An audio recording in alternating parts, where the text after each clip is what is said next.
سلام ګرانو لیدونکو د نن ورځې تازه او مهمو خبرونو ته ښه راغلاست.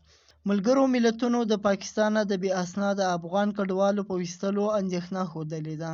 په جنیوا کې د یو آنلاین خبري کنفرانس په وخت د ملګرو ملتونو د نسلي امتیاز د ختمولو کمیټې د پاکستان په اړه په جایز رپوټ کې ویلي دي چې دوی د پاکستان نه د غیر قانوني بهرنیانو په لویه کچه ویستل کېدو په منصوبه پریشانه دي. د کمیټې مشر میچل بلسرزاک ویلي دي چې په مجموعي توګه تر اوسه 17,000 پورې افغانان له پاکستانه ایستل شوي دي او افغانستان ته بیرته ستانه شوي دي. هغه ویلي دي چې تر اپریل نه تر جون پورې پکې 101,000 کسان شامل دي. بلې خواته وایټ هاوس ویلي دي په غزا کې د ډزبندۍ لپاره په خبرو کې پرمختګ شوی دی.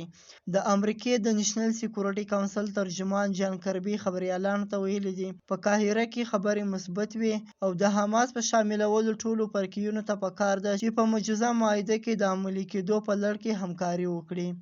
کربي وویل د مصر په ښار قاهره کې مذاکرات د جمعې په ورځ هم دوامداره وو او د امریکې د استخباراتي ادارې CIA مشر بیل برنس او د منځني ختیځ لپاره د امریکې استازي برټ میکر په خبرو اترو کې د امریکې نمایندګي کوي.